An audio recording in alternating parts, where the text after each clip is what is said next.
ہماری ملاقات ہوئی جناب ڈاکٹر ذاکر نائک سے، بہت تفصیلی ملاقات، اللہ ان کو جزائے خیر دے، انہوں نے خصوصی ٹائم دیا، وہاں بھی آنکھیں کھلی. پہلے بھی یہ میری دوسری ملاقات تھی ان سے، اس سے پہلے بھی ہو چکی ہے 1.5 سال پہلے، لیکن وہ اتنی تفصیلی نہیں تھی اور تھوڑا سا ایک حجاب بھی تھا، ایک اجنبیت. اس ملاقات میں سب سے زیادہ خوشی اس بات کی ہوئی کہ ہمارے پاکستانیوں کا الحمدللہ ڈاکٹر صاحب کو ترقی دینے میں بہت بڑا کردار ہے. ڈاکٹر صاحب نے بتایا کہ 50% مالی تعاون پاکستانی تاجروں کے ساتھ ہوا ہے، باقی 50% باقی دنیا کے جن میں عرب بھی ہیں. 50% تعاون کہاں سے ہوا ہے؟ تو اس سے پتہ چلتا ہے بھائی پاکستانی اتنے بھی نالائق بولو نا یار نہیں ہے.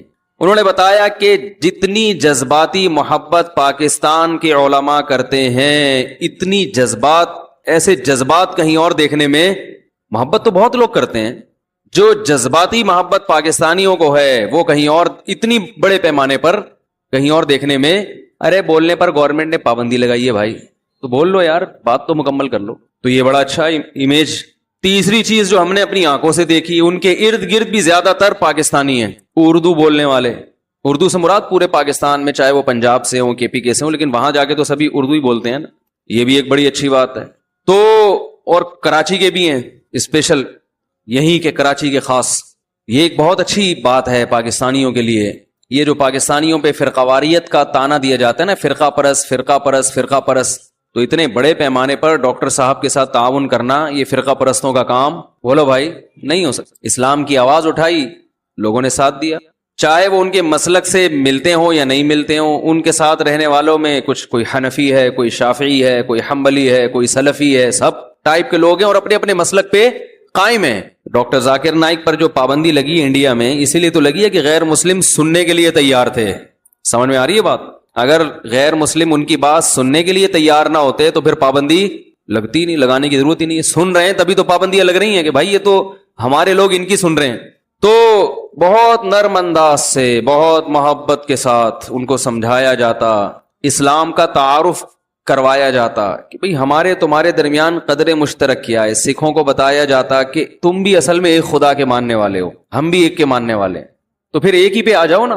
کیا خیال ہے بھائی؟ اسی پہ آ جاؤ. میں سمجھا پا رہا ہوں اپنی بات؟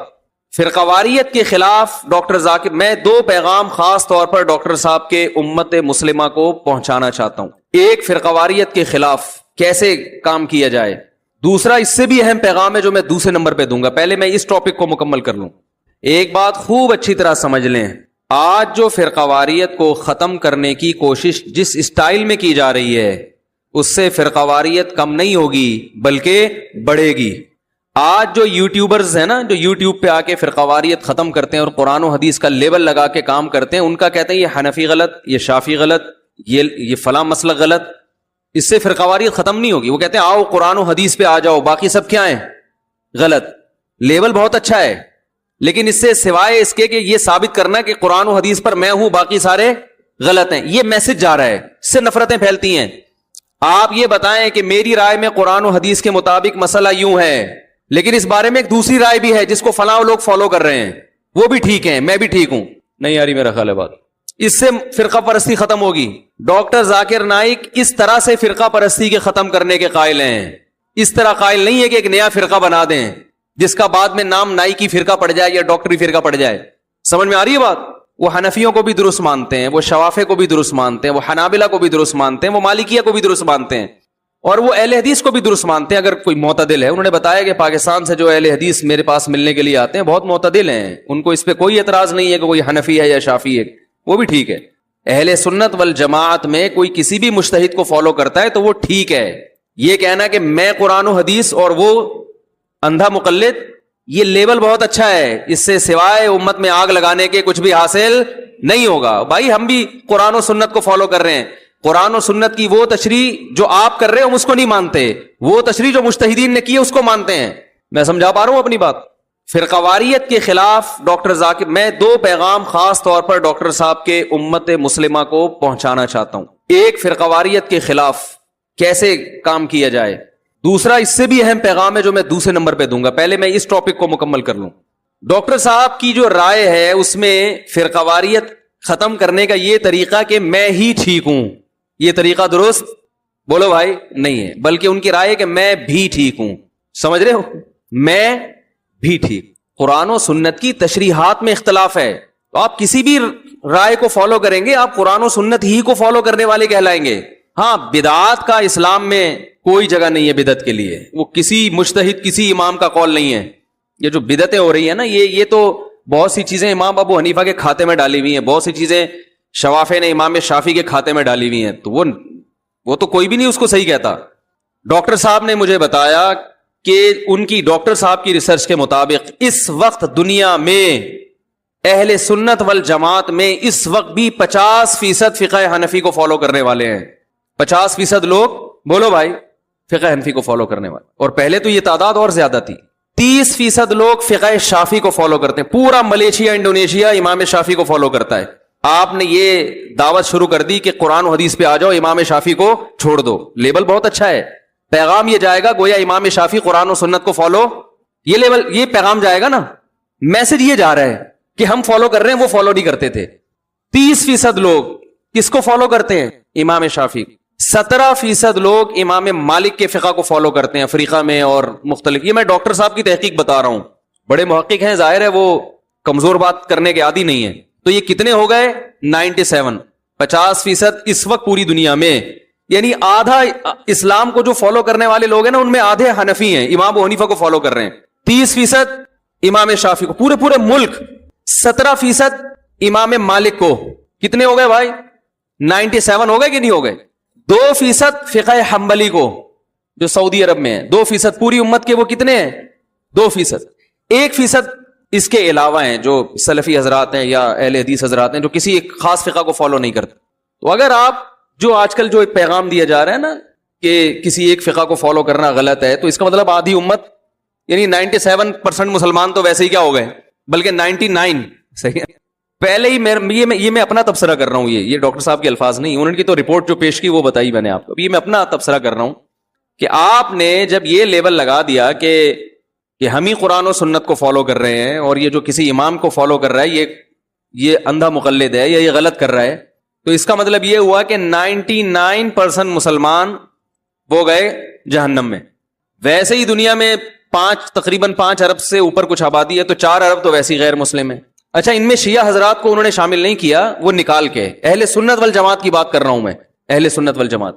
تو اگر اوور آل سب کو شامل کیا جائے, یعنی ان کی رائے یہ تھی کہ وہ لوگ جو قرآن اور حدیث کو حجت سمجھتے ہیں, ان کے نزدیک قرآن حدیث اور صحابہ, شیعہ حضرات کیونکہ صحابہ کو حجت نہیں سمجھتے اس لیے اس تحقیق میں انہوں نے ان کو شامل نہیں کیا.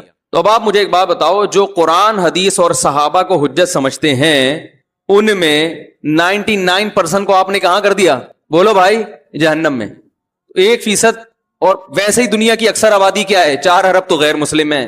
تو جنت میں 2-4 آدمیوں کے علاوہ جانے والا کیا خیال ہے؟ ہم تو ان 1% کو بھی اہل سنت میں شامل کرتے ہیں. ہم تو کہتے ہیں وہ جو 1% ہیں وہ بھی اگر قرآن و حدیث کو فالو کر رہے ہیں, مقصد تو قرآن و سنت ہی ہے نا, ہم تو ان سے یہ مطالبہ کر رہے ہیں کہ بھائی آپ ٹھیک ہے, آپ بھی اگر جنت میں جاؤ گے تو یہ جو 99% ہے نا, یہ بھی کوئی جہنم میں. قرآن و حدیث کو فالو کرنے کے 2 طریقے ہیں. ایک یہ کہ آپ اپنی رائے پر اعتماد کریں, ایک یہ کہ آپ کہیں کہ میں جاہل ہوں, میں اس مجتہد کی رائے کو فالو کروں گا جو تابعین تبع تابعین کے دور میں سے تھے اور ان کی عقل و فراست ہم سے زیادہ, انہوں نے صحابہ تابعین تبع تابعین کو نمازیں پڑھتے ہوئے دیکھا ہے, وہ حدیث کی سند کی تحقیق آج کی نسبت ہم سے اچھی کر سکتے تھے. اس وقت تو سندیں 1-2 راویوں کے بعد نبی تک پہنچ جاتی تھی, وہ حدیث کو ہم سے زیادہ جانتے تھے. تو یہ اندھی تقلید نہیں ہے. اندھی تقلید یہ ہوتی ہے کہ جس کی تقلید کر رہے ہو اسی پر اطمینان نہ ہو آپ کو. دیکھو, ایک آدمی اپنے باپ کی وجہ سے اگر مسلمان ہے, اپنے باپ کے دین پہ چلتا ہے اس لیے کہ اس کے والد کیا تھے؟ مسلم. اور ایک آدمی اپنے باپ کی وجہ سے غیر مسلم ہے اس لیے کہ اس کے والد کیا تھے؟ غیر مسلم. تو ان میں اندھا مقلد کون ہے کہ باپ کے صحیح ہونے کی دلیل نہیں ہے پھر بھی باپ کو فالو کر رہا ہے؟ جہاں باپ کے صحیح ہونے کی دلیل ہو وہاں باپ کو فالو کرنا یہ اندھی تقلید, بولو بھائی, نہیں ہے. یہ میرا بھی ٹاپک نہیں ہے, یہاں کدھر سے بات چلی گئی. تو ڈاکٹر صاحب نے بتایا کہ 50% فقہ حنفی کو فالو کرتے ہیں, 30% فقہ شافعی کو فالو کرتے ہیں, 17% فقہ مالکی کو, 2% فقہ حنبلی کو, 1% پھر باقی لوگ ہیں. اور اس میں ایک اہم بات یہ کہ ایک اور بات ڈاکٹر صاحب نے بتائی کہ انسان جیسے جیسے اسٹڈی کرتا ہے، مطالعہ کرتا ہے، اس کا علم وسیع ہوتا ہے. انہوں نے کہا جو 10-15 سال پہلے میری رائے تھی وہ 2 سال پہلے نہیں تھی، اور جو 2 سال پہلے تھی وہ اب نہیں ہے. انہوں نے کہا کہ میں ان چاروں فقہ کے اصول کا مطالعہ کر رہا ہوں کہ یہ لوگ قرآن و حدیث سے مسائل استنباط کرتے کیسے ہیں، کہ اصول کیا ہیں. تو انہوں نے بتایا کہ ان اصولوں میں اختلاف ہونے کی وجہ سے آگے مسائل میں اختلاف ہوتا ہے. سمجھ رہے ہیں؟ اصول کو سمجھنے کی ضرورت ہے. تو انہوں نے بتایا کہ سب ائمہ کے نزدیک، چاروں اماموں کے نزدیک دلیل سب سے پہلے قرآن ہے، اس میں سب کا اتفاق ہے. اس کے بعد چاروں کے نزدیک خبر متواتر، وہ حدیث جو متواتر ہو، اس میں بھی سب کا اتفاق ہے. انہوں نے کہا اس کے بعد حدیث خبر واحد، صحیح حدیث ہو مگر وہ متواتر نہ ہو. یہاں حنفیہ اور شوافی کا آپس میں اختلاف ہوتا ہے کہ امام ابو حنیفہ رحمہم اللہ تعالی قرآن اور حدیث متواتر کو پہلے لیتے ہیں اور خبر واحد کو رد کر دیتے ہیں، جبکہ شافی یا حنبلی مسلک والے لوگ وہ یہاں خبر واحد کو لیتے ہیں. بات آ رہی ہے سمجھ میں؟ اب بہت ساری حدیثیں صحیح ہوتی ہیں، امام حنیفہ نے نہیں لی کیونکہ وہ متواتر کے اگینسٹ جا رہی ہوتی ہیں. اس میں ایک عام آدمی بدگمان ہوتا ہے امام ابو حنیفہ سے کہ انہوں نے صحیح حدیث کو چھوڑ دیا، حالانکہ وہ چھوڑا اس سے زیادہ صحیح کی وجہ سے ہے. اس پر تو میں کئی مرتبہ بیانات کر چکا ہوں، اس کی میں کئی مثالیں دے چکا ہوں. تو میں یہ سمجھتا ہوں کہ فرقہ واریت ختم کرنے کا یہ والا جو طریقہ جو ڈاکٹر صاحب نے اختیار کیا نا، یہ پائیدار ہے. کیا خیال ہے؟ سمجھ رہے ہیں کہ صرف میں ٹھیک نہیں ہوں، میں بھی ہوں. اصول مختلف ہے نا. اب ان میں کون سا اصول صحیح ہے کون سا غلط، اس بارے میں قرآن و حدیث خاموش ہے. ان ہر ایک کا اجتہاد ہے، ہر ایک کا اپنا ایک طریقہ ہے. علامہ ابن تیمیہ رحمہ اللہ تعالی کی کتاب ہے رفع الملام عن ائمۃ الاعلام. ملام کہتے ہیں ملامت کو، رفع کا معنی دور کرنا. جو بڑے بڑے ائمہ ہیں ان سے ملامت کو دور کیا انہوں نے، کہ ان پر جو الزامات لگتے ہیں نا، فلاں نے فلاں حدیث کو نہیں لیا، فلاں نے بخاری کی فلاں حدیث پہ رد کر دیا، اس کو نہیں مانا. تو انہوں نے ایک کتاب لکھی ہے کہ ہر ایک کا استدلال کا، یعنی دلیل سے مسئلہ نکالنے کا اپنا طریقہ ہوتا ہے. تو وہ طریقہ عوام کو معلوم نہیں ہوتا. امام مالک تو اہل مدینہ کے عمل کو حجت مانتے ہیں. امام مالک موطا میں حدیث لے کر آئیں گے مگر فتویٰ اس کے خلاف دیتے ہیں. کیوں خلاف دیتے ہیں؟ وجہ اس کی وہ کہہ رہے ہیں اہل مدینہ کا عمل اس کے خلاف. وہ کہتے ہیں یہ کیسے ممکن ہے کہ اہل مدینہ جنہوں نے نبی کے آخری عمل کو دیکھا وہ ایک غلط چیز کو فالو کر لیں. کہتے ہیں یہ نبی کا جو عمل اہل مدینہ کے عمل سے پہنچا ہے وہ زیادہ ہمارے لیے قابل قبول ہے. میں مدینہ میں تھا تو ایک مولانا صاحب وہاں اردو میں بیان کر رہے تھے. وہاں بھی جو اردو میں بیانات ہوتے ہیں نا وہ ماشاءاللہ فرقہ واریت دبا کے بھری ہوئی ہوتی ہے اس میں. تو کسی نے ان سے پوچھا کہ ہاتھ چھوڑ کے نماز پڑھنا، مسجد نبوی کی بات کر رہا ہوں. تو محترم نے جواب دیا، اچھا اس نے لکھا امام مالک کا یہ مذہب ہے. تو انہوں نے جواب دیا کہ ہم حدیث کو فالو کریں گے. امام مالک نے جو یہ لکھا ہے ہاتھ چھوڑ کے نماز پڑھنا، یہ قرآن و سنت کے خلاف ہے. میں نے کہا دیکھو یہ مسجد نبوی میں 15ویں صدی میں بیٹھ کر کیسی بات کر رہا ہے.